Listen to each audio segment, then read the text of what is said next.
Whenever we make a distinction between product and service, we say that products are tangible and services are intangible. This is the perishable attribute of some services, so which makes it hard to balance the supply and demand. You create a segment of the market and try to see that you make use of those opportunities, and lastly, to stay focused. So all these are the benefits of market segmentation.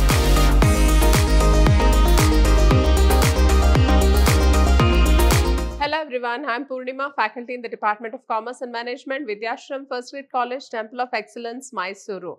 I welcome you all to this session. In this Unit 4, Session 2, we will be having a discussion on what is a product or services.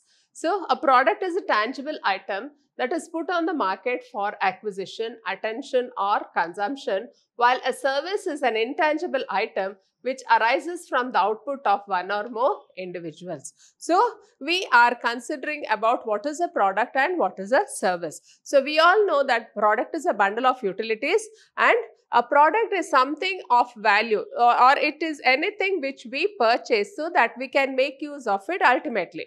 So, here there is comparison between product and a service. Service is something which we have to experience, whereas the product is something which we can purchase and keep it for use at a later date. So, here they are telling that a product is a tangible item. So, product is something which can be seen and felt, whereas a service is something which cannot be seen but it has to be experienced. For example, when we are booking a ticket from Mysore to Bangalore, the travel journey has to be experienced, whereas we cannot say that the journey will be the same way or something like that. So, the service is something which is inconsistent because we don't know what may happen the next second. So, when we are traveling by bus from Mysore to Bangalore, the bus may meet with an accident or something may take place. So, that is something which is unpredictable. So, in case of services, it has to be experienced, whereas in case of a product, we can always purchase it and make use of it at a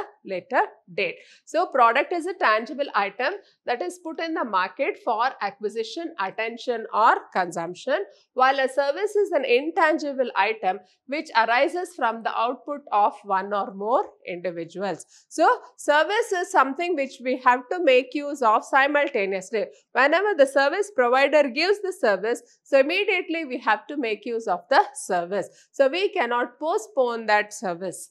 Although it seems like the main distinction between the two concepts is founded on their tangibility, that is not always the case. In most cases, services are intangible and products are not always tangible. So, whenever we make a distinction between product and service, we say that products are tangible and services are intangible. But then it may not be the case every time, because their services may be tangible and products may be intangible also. Then next, let us have a comparison between tangible versus intangible. So, assessing the quality of a tangible product is very easy, since most products are countable, touchable and visible. A consumer can assess its durability by examining him. So, in case of a product, we can know the how the product is by seeing the product, by touching it, by feeling it. So, we will be able to assess what is the quality of the product and also the durability of the product. A case in good point is when an individual is buying a home.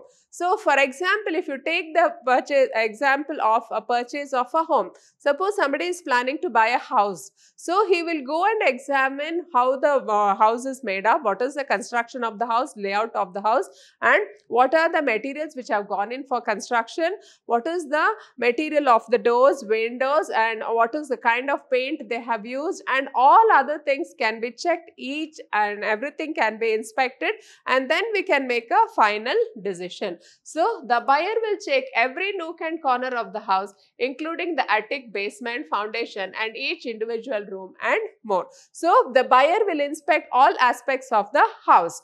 In contrast, a service is not something that one can feel or try out before paying for it. So, something is not, a service is nothing, we cannot take a trial for the service. So, a service is not something that we can feel. So, but we have to just experience it when we are getting the service itself. So, an individual needs a professional inspector to identify any hidden issues before deciding to purchase a home. So, suppose we are taking the example of a professional inspector. So, a professional contractor who knows what is the house built made of, and what are the materials they have used for the house, and then he will be able to certify whether the house is the value which has been quoted in by the vendor. So we can see that in this way a service is not something which one can feel or try out before paying for it. So service has to be experienced. Then production versus interaction. A potential car buyer usually checks the car's body lines, feels the leather used on the seats, and takes the car for a test drive before deciding whether to buy the car or not. So, in case of a production, we know that the car will be produced and it will be kept in the godown, and the person who wants to purchase the car, he will come and inspect the car. He will see the body lines of the car, and he will also feel the leather used in the car, and he will also take the car for a test drive, and then he will decide whether to buy a car or not. Then, since it's a product, the buyer is aware of the specific production line the vehicle hails from, and there are many more like it. In fact, there are other cars identical to the one being brought. Now, since this is a product-based purchase, the buyer will know what kind of a product it is, and who is the maker of the product, and how many other models of the product are there, etc. And then he can just decide on the final purchase of the product. Then let us look at the aspects of perishable versus imperishable. Now, products and services can be classified as perishable and imperishable.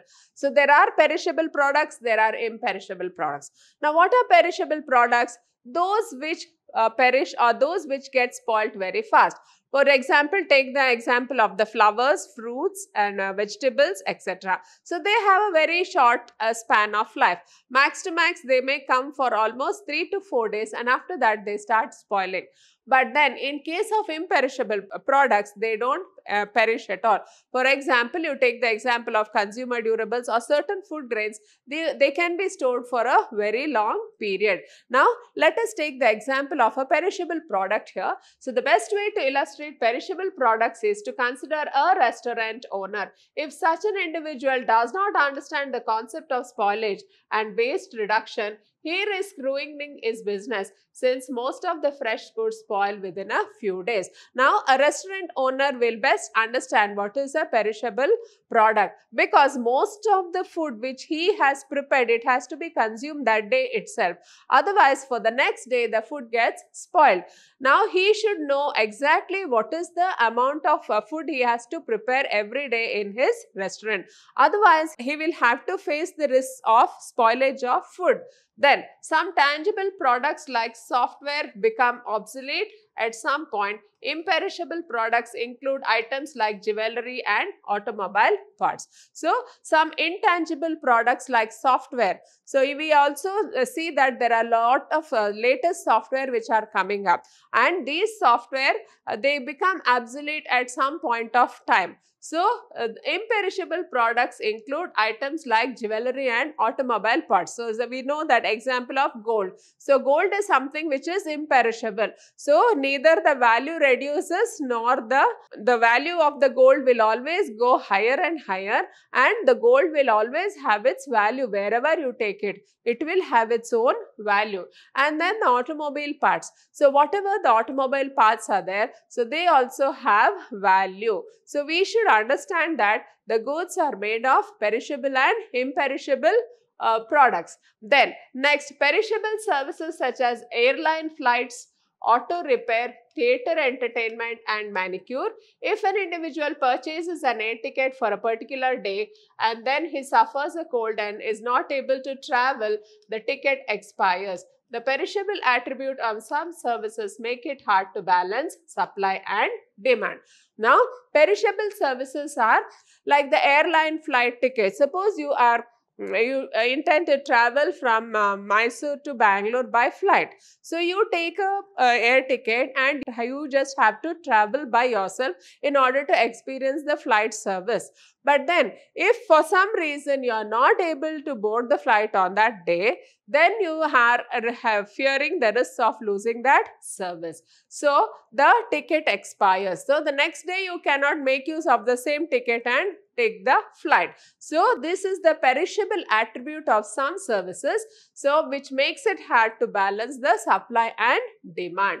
Then next one is the growing demand for product and services. So based on history, it is evident that producers need to adapt or replace products once they become outdated. So we all know that we have all studied about the product life cycle. So whatever product is in the market, it will undergo all the stages of the life cycle. That is the initial stage, then the growth stage, then the saturation stage, and finally the declining stage, and slowly it becomes obsolete. So we should understand that the products have to be rejuvenated or redesigned so that it will always remain in the market. So once they become outdated, we have to discard those products and bring in new products. So consider the way websites and e-books have replaced paper books, or how compact discs have replaced cassettes and DVDs. Now, if you can take the example of this, the websites and e-books are there. They are fast replacing the ordinary paperback publications. So now we have the chip which has been replacing the CDs, video cassettes and the DVDs. So in other instances, services have also become a substitute for certain products. For instance, the streaming services offered by entertainment firms like Netflix are now preferred by many to DVD and cable and satellite television programs. Now, we also know that cable services are given, most of cable services are given by the service providers like the Tata Sky, etc. But then people now prefer the services of the Netflix. So they are streaming entertainment exclusively for a particular section of the community which subscribe to Netflix. Section of the population, they are addicted to only the Netflix and they don't want to watch the regular the Tata Sky or the other DTH services. So we can see that even its services also have become customized. Then next, the market segment or the customer. So market segmentation is the process of dividing a target market into smaller, more defined categories. It segments customers and audiences into groups that share similar characteristics such as demographics, interests, needs or location. So the market segment or customer. So when we think about the market segment, we are dividing the market into various divisions.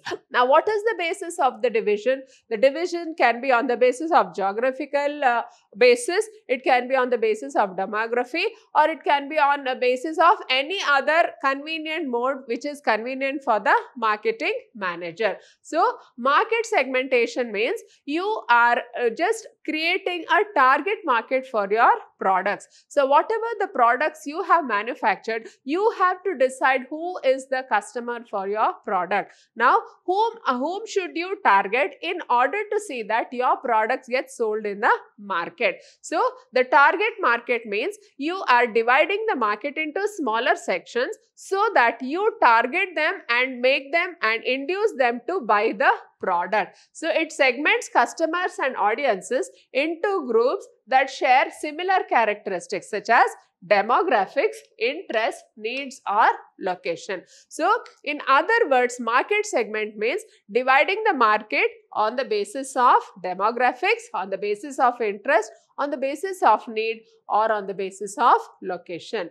Next, the 8 benefits of market segmentation. Now, what are the benefits you get when you segment the market? So, first one is creating stronger marketing messages. So, you create stronger marketing messages when you are segmenting the market. Second one is identifying the most effective marketing tactics. Now, when you know exactly who your customer is, you will be in a better way to handle them. So, how you can make the customer buy your product. So that is one way of just deciding what is your marketing tactics. Then the next one is design hyper-targeted ads. So you have the hyper-targeted ads means you see that this section of the community is targeted in the ads so that they get more induced by the advertisement. Then attract and convert quality leads. So you try to attract more customers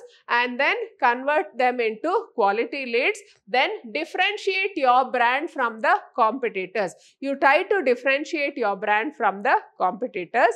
Then next one, build deeper customer affinity. You see that there is more customer affinity in the market. Then identify niche marketing opportunities. So you create a segment of the market and try to see that you make use of those opportunities.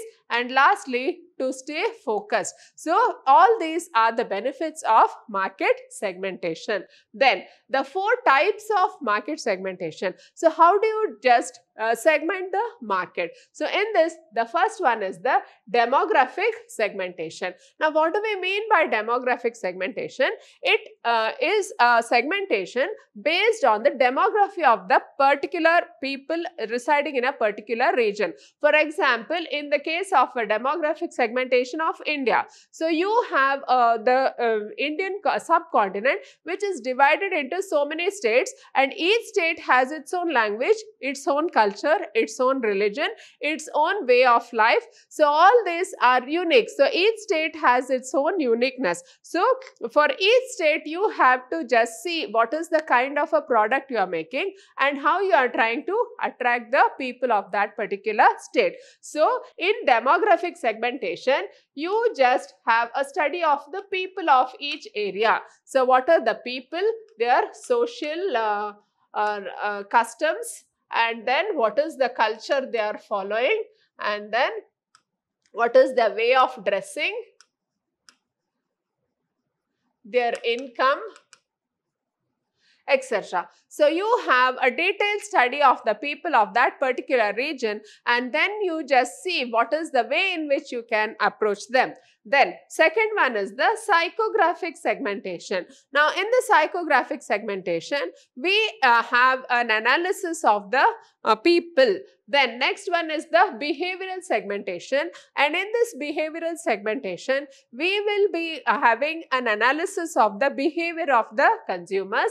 And lastly, the geographic segmentation, so wherein we will be dividing the entire market into various zones. So within each types of market segmentation, multiple subcategories further classify audiences and customers. So these are the 4 base broad classification, and based on this broad classification, again we have sub-classification of the markets. Then next, here we have the psychographic market segmentation. So in this, the first one is the personality traits. Now what do we mean by personality trait? So personality trait means whether the person is a very social person, whether he is an introvert or whether he is an extrovert. So all these are personality traits which influence the customer's purchases. So what is the kind of dress he likes to wear on himself, what is the kind of the food he likes to eat, what are his spending habits, all this will be based on the personality traits.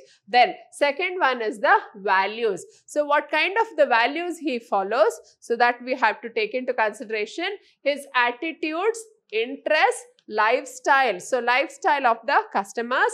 Then psychological influences. Now what are the psychological influences for each of the customers? Subconscious and conscious beliefs, so motivations and priorities. So what are the priorities? So all these come under the psychographic market segmentation. Then so psychographic market segmentation factors are slightly more difficult to identify than demographics, because they are subjective. So they are not data focused and require research to uncover and understand. So we should understand that the psychographical segmentation factors, they are slightly difficult to identify because they are inborn. So we have to just see what is in the mind of the consumer. So why he has certain beliefs, why he has certain attitudes. So it is all related to the mind of the customer, and as such it is quite difficult to predict how the customer, so how he has developed the attitude, how he has developed certain beliefs. So all these are very difficult to analyze. Then next one is the behavioral segmentation. So while demographic and psychographic segmentation focuses on who a customer is, behavioral segmentation focuses on how the customer acts. So here in this behavioral segmentation, we will be having a study of how the customer will be acting. So why he behaves in such a manner. So what goes on in the consumer's mind before he makes the purchase. So all those things will be studied in behavioral segmentation. Then behavioral market segmentation examples. So first one, we have the purchasing habits. So what is the purchasing habit of the customer? So we will be making a study on that. Then what are the spending habits? What is the user status? And what is the brand interactions he has? So all this will be studied in the behavioral market segmentation. So it requires you to know about your customers' actions. So these activities relate to how a customer interacts with your brand or to other activities that happen away from your brand. So in this behavioral segmentation, it will want you to know how your customers' actions are. So why your customer reacted in this particular way. So it is a study of the behavior of the customers. So it will relate to how a customer interacts with your brand. So how your customer will like your brand. So what are the positive aspects which he likes about the product, and what are the negative aspects which he doesn't like, and also if that particular brand is not available, what other brand he prefers. So all this analysis will be there in behavioral segmentation. Then the last kind of segmentation is the geographic segmentation. So it is the simplest type of market segmentation. It categorizes customers based on geographic border. So when we divide the customers based on geographical borders, we call it as the geographical segmentation. So the geographical segmentation examples are the zip code. So we have the pin code here. Then we have the city code, then the country code, the radius around a certain location, then the climate, urban or rural. So on this basis, we can just segment the entire geographical market. So geographic segmentation can refer to a defined geographic boundary such as a city or zip code, or type of area such as the size of city or the type of climate. So all these are geographic segmentation. With this, we come to the end of this session. Hope you have all followed it. Thank you.